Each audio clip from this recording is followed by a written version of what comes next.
काय म्हणता शेतकरी मंडळी, मजा आहे ना? अहो मजा असायलाच पाहिजे आणि शेतकरी मजेमध्ये असला की बाकी सगळ्यांची मजाच मजा असते। तर आजचा जो आपला विषय आहे, येणारी जी पोळ्याची अमावस्या आहे, या पोळ्याच्या अमावस्याला आपल्या कापूस पिकाला आपण कुठली फवारणी घ्यायला पाहिजे, त्याचे काय फायदे होणार आहेत, का करावी, कुठले घटक त्या फवारणीमध्ये असायला पाहिजे आणि कमी खर्चामध्ये आपल्याला फवारणी करून घ्यायची आहे। आता हे आपलं कापूस पीक आहे, दोनच फवारण्या या कापूस पिकाला आपण घेतलेल्या आहेत, परंतु चांगल्या आणि कमी नियोजनमध्ये कमी खर्चामध्ये घेतलेल्या आहेत। म्हणजे जास्तीचा खर्च करून काही फायदा नाही, योग्य वेळी जर योग्य घटक घेतले तर फायदा नक्की होतो आणि मेन गोष्ट म्हणजे आपले पैसे वाचतात। आणि म्हणून आपले पैसे वाचावे, आपल्याला चांगला फायदा व्हावा, हाच त्या ठिकाणी आपला प्रामाणिक प्रयत्न आहे। म्हणून व्हिडिओ आपण पूर्ण पहा। संपूर्ण हे जे पोळ्याची अमावस्या आहे, हे महत्त्वाची फवारणी आहे आपली। येणारी जे पोळ्याची अमावस्या आहे, हे फार महत्त्वाची आपली फवारणी आणि आपल्याला फक्त एकच काम करायचं आहे, आपल्या जेवणा हातावर, आपल्या उजव्या हातावर जे आपल्याला बटन दिसते काळ्या कलरचं सबस्क्राईबचं, ते दाबून द्या। बटन दाबायला 1 रुपये खर्च आपल्याला येणार नाही, परंतु रोज लाख मोलाची माहिती हे आपल्यापर्यंत येणार आहे आणि हा शेती मित्र रोज आपल्याला चांगली माहिती देणारच आहे। आता बरेच शेतकरी बांधवांच्या मनात प्रश्न तयार झाले असतील की पोळ्याच्या अमावस्याचा आणि कापसाचा काय संबंध आहे, हे फवारणी केव्हा करायला पाहिजे, कुठले घटक यामध्ये असायला पाहिजे। पोळ्याच्या अमावस्याचा आणि आपल्या कापसाचा काय संबंध आहे ते आपण अगोदर पाहू। आता कापूस पिकामध्ये सर्वात डोकेदुखी आणि घातक जी अळी आहे ते म्हणजे बोंडअळी आणि हे जे बोंडअळीचे पतंग आहेत, हे सर्वात काळोखी रात्री यांचं मिलन होते आणि अंडी घालतात। आणि सर्वात काळोखी रात्री असते, सर्वात अंधाराची रात्र असते ते म्हणजे अमावस्याची। आणि अमावस्या रात्री या बोंडअळीच्या पतंगाचं मिलन होऊन ते याचे पानाचा कवळे, या कवळ्या पानावर अंडी घालतात आणि त्या अंडीपासून नंतर 3 ते 4 दिवसात अळ्या बाहेर येतात आणि मोठं नुकसान त्या ठिकाणी आपलं होते। आणि हेच नुकसान आपल्याला वाचवायचं आहे आणि म्हणून हे पोळ्याची अमावस्या फवारणी आहे, हे महत्त्वाचे आहे, म्हणून व्हिडिओ पूर्ण पहा। आता ही जे पोळ्याची अमावस्या फवारणी आहे, हे आपल्याला केव्हा करायची? आता 22-23 ऑगस्टला पोळ्या आहे, अमावस्या आहे। आपल्याला 28, 29 किंवा जास्तीत जास्त 30 ऑगस्टच्या अंदर हे पोळ्याची अमावस्या फवारणी करून घ्यायची आहे। आपल्याला किती काम असो, किती गडबड असो, तरी हे चूक आपण करू नका, हे संधी आपण गमवू नका।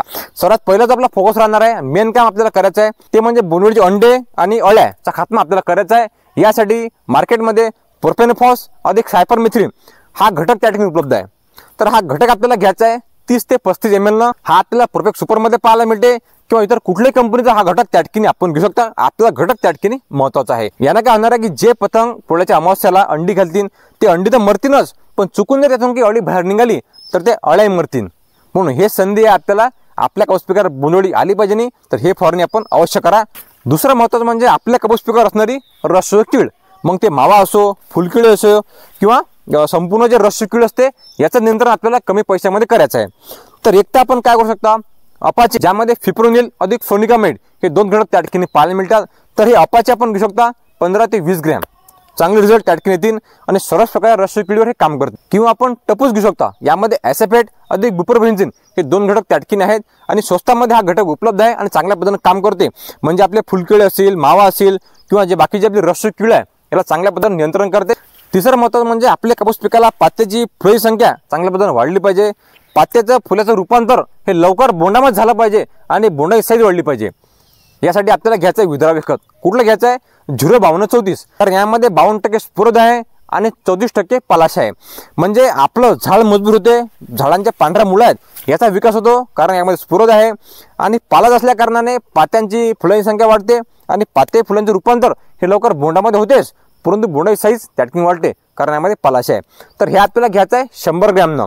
किंवा जे आपलं चिलमिस कॉम्बी येते त्यामध्ये सूक्ष्म नत्रची मात्रा आपल्याला पाहायला मिळते, झिंक, बोरॉन, कॅल्शियम, मॅग्नेशियम, तर हे सुद्धा आपण या अवस्थेमध्ये घेऊ शकतो। तर शेवटचं आणि महत्त्वाचं म्हणजे बुरशीनाशक, कारण काय होते सध्या पाते फुले लागे सुरुवात आहे, आपल्या पात्यांमध्ये जर पाणी जमा झालं, कारण सध्या वातावरण पावसाचं आहे, कधी पाऊस सांगता येत नाही, त्याशिवाय आजार आपल्या कापूस पिकावर येऊ शकतात आणि नुकसान आपलं होऊ शकते।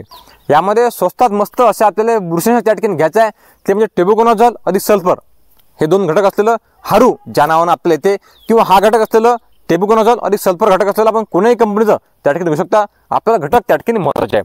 याचा दुहेरी फायदा आपल्याला काय होणार आहे, हे बुरशीपासून तर लढतेच, परंतु यामध्ये सल्फरची मात्रा चांगली आहे आणि सल्फर काय करते की तेलवर्गीय जी पिकं असतात तर त्यासाठी खूप चांगल्या पद्धतीने सल्फर काम करते आणि आपलं कापूस पीक हे तेलवर्गीय पीक आहे, पण दुहेरी फायदा आपला होणार आहे।